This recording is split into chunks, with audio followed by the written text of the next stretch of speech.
Hey guys, how's it going? Dudey here. I'm back with another video. In today's video, I thought I'd go back into some deep sea diving horror stories. Divers that have gone out to do what they love, but it goes horribly, horribly wrong. This first story comes from Texas Guy 911 on Reddit and said, well, here is my story. I was diving in a local pond with a group of much more advanced divers, cave divers, than I, just an advanced certification at the time. I'm leading the dive as to get used to pressures and responsibilities of heading the procession. They are mentoring me. It is a Texas puddle, visibility 10 feet max, not too deep, maybe 25 feet. The known horrible visibility makes it impossible to navigate by compass. We follow a line, which is a string, put down by other divers. These lines go from one sunken item to another, so I know I'm about to hit a small sunken boat. Don't remember which one, there are a few similar in a row in the same state of decay. So I'm the first person in the group. I get to the boat and see someone's black army boot sticking out from the inner quarters. Curious thing is, it looks somewhat new, not like items you find on the bottom. Hard to see, too much muck in the water, so I touch the boot, thinking it is by itself, but it won't lift, like it's attached to something heavy. I put my hand further in and feel the leg continuing out, pants, the calf, and I see the second leg now. Fuck, with a big letter F. I turn around and show a sign for the emergency ascent to the group behind me. Everyone has a sour face. No one wants to resurface, but it's a rule that if one says up, others in a group must abort, no questions. They wanted me to explain with signs why, but what is a diver's sign for a cadaver? I feel like I rush towards the surface even though trying to stay calm and take time, so we are on the lake's surface. I have this adrenaline rush, can't breathe enough, so I tell them there is a body down there. I see rolling eyes from everyone, so I describe in detail what I saw. We go down, I don't lead anymore, we make a group search pattern for the line, but once we locate it, we don't know if we should go forward or backwards, as there are a number of boats on the line, and who knows in which the body is in, and how far we drifted, whilst talking it out on the surface. Well, we find all the boats before finding the original one, of course, so our customary leader goes in the cabin of the boat and we wait. I'd say he was rather courageous at this point. He went right in. Then he emerges from the cloud of muck and tells us all to surface. So gluing information together from what we learned later on, turns out the police or some other agency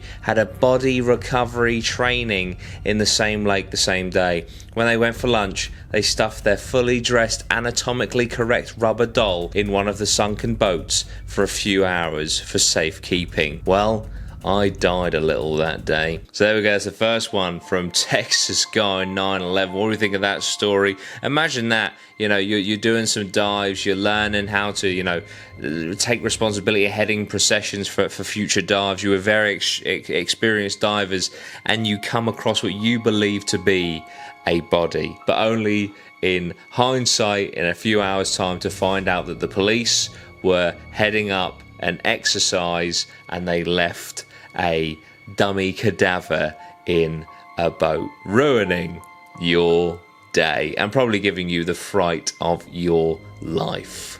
Next up, we have completely flammable. Gather round, Redditors, it's story time. It was Christmas time in 1998. I was at home mourning the loss of my girlfriend. She wasn't dead, she was just a damn whore. Anyway, whoa, this was in my surf club days. One of the greatest moments of my surf club life was when I got my Paddy dive ticket so I could do diving for the Coast Guard, who were in the neighbouring building.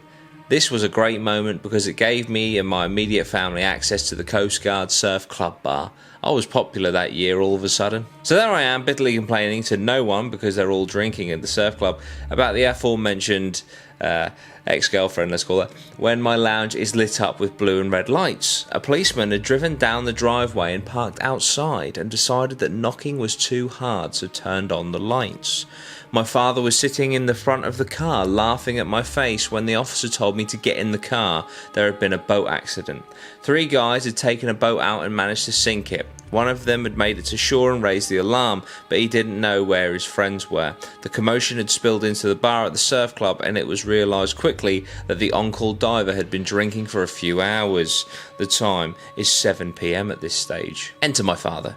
My son is the diver for the surf club. He is at home probably complaining about his ex-girlfriend, he proclaimed. With that, I conscripted. I was on the Coast Guard boat with all my kit and getting the rundown. 22-foot boat, stuck anchor, mildly choppy seas, Tanner's Rock, 2 missing. Tanner's Rock was a popular fishing spot, a large rock formation about 30 metres deep that fish tended to rather near.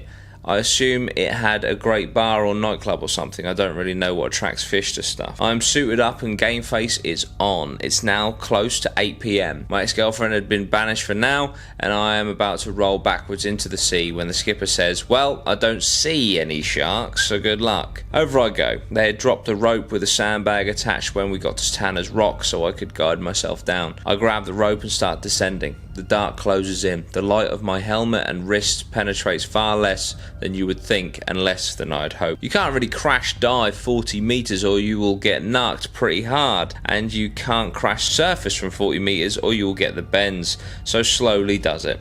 But there is no sound, and it's a closed dark bubble with swaying edges, so you need to make your mind pay attention to anything other than the shapes in the fucking water, because you will see them. There are sharks and squids and octopus and demons and witches all just outside of your line of vision. It's so dark you can't see the surface at all. No stars, no moon. Is that a shark? No, it's fine. Bump. The knots on the rope are 10 metres apart. 3 more to go. Bump. The dark seems to be getting closer somehow. Bump. Nearly there. The bag has stirred up the bottom a bit and there is less visibility. I didn't see the bottom at first because the back of the boat came out of the dark at me. It was nose down, stern up, standing at about 45 degrees from the bottom. This was the moment I realised there could be 2 bodies on that boat. The lights now had something to bounce off of, so I could see a little more than before, and I started to check the boat. The cabin door was closed, so I knocked. I have no idea what would have happened if they had knocked back, but there was nothing. I had to gently but violently rip... How do you gently but violently rip a door off?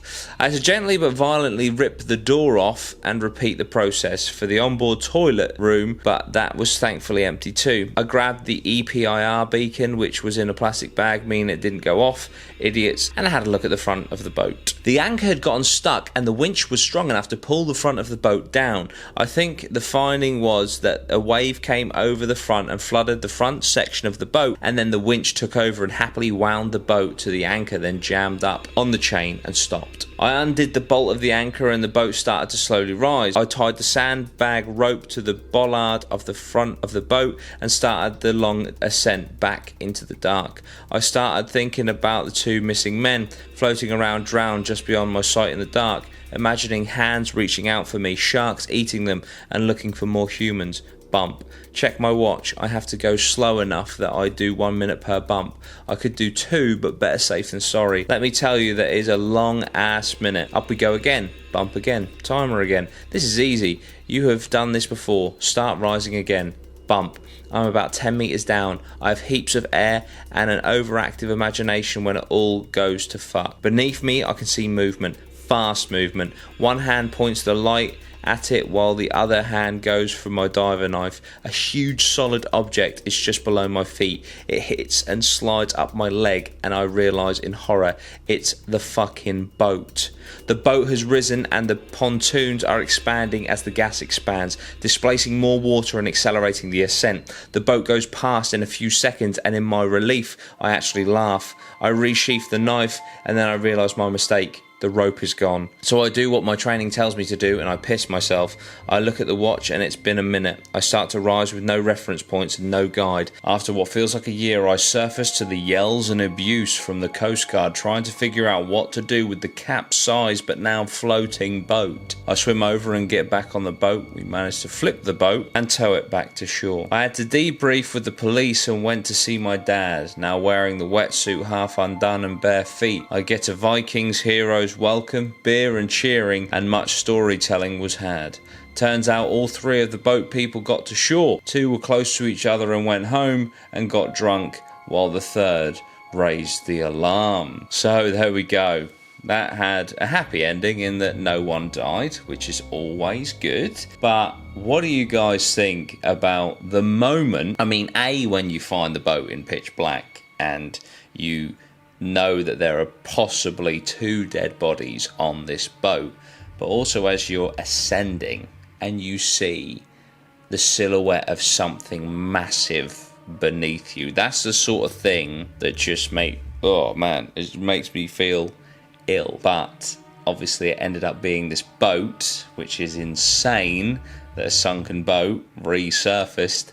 But yeah, what would you guys think if you thinking, is it sharks, is it dead body, is it like Cthulhu, is it some sort of like massive octopus, is it a sunken boat? It's just absolutely crazy. But we have one more story. Couldn't find an author for this one, but it goes as follows. I grew up in Oz. When I was about 15, I took the family boat out and dove the reef myself to clear my head. Mistake number 1. I was down at a depth of 90 feet when I was only rated for 60 feet. Mistake number 2. Whilst diving, I spotted a 3.5 metre mako shark coming right at me. For those who are unaware, makos are basically the cheetahs of the ocean, and they only have 2 speeds: curious, which is harmless, and lunch, very much harmful. This guy was in lunch mode. So I hovered, as I had been trained to do, as there would be no way for me to outmaneuver it or escape it. Nowadays, we dive with shark shields, which emit electronic pulses that freak the sharks out and keep them away. But back then, what we used was essentially a chainmail sleeve. The idea being that sharks hate the taste of metal, so if you give it your arm, it'll bite down, decide you're gross, and move along. So I wait, and it comes, and I do a perfect move to give the beastie my arm. Just before the crunch, however, it occurred to me that I had left my sleeve on my bed. Mistake number 3. I had my kelp knife drawn and I stabbed it right as it bit me. It swam off and I was alive. However, now I had a series of problems. I had huge open gashing wounds on my arm from the bite in the open water and was trailing blood everywhere. Once the shock wore off, you realise that you're in salt water, and salt and open wounds do not feel good. In a panic, I dropped my weight belt and shot up to the surface without any sort of waiting period. Hello, Benz. Mistake number 4. Because I hadn't been paying attention to the currents, I was approximately a quarter mile downstream of my boat, which means I had to swim up to it. Mistake number 5. When I got to the boat, I really started to wish I had done as my dad had said and had the comms fixed. Mistake number 6. Although I had upgraded the first aid kit like I had been threatening to do. Mistake number 7. So I end up racing back to shore with nothing more than a tourniquet to staunch the bleeding. Long story short, my series of unfortunate self-inflicted events earned me 172 stitches, boatloads of physical therapy because the shark had actually bitten down on my tricep and detached it, and easily identifiable scars on one of my arms for the rest of my life. Oh, and I lost my deceased grandfather's favourite kelp knife that he had left me. So there we go. That is a very unfortunate run-in with a shark, which I'm pretty sure when it comes to diving is probably as bad as it gets if you come up against a hungry shark with not a lot of appropriate equipment.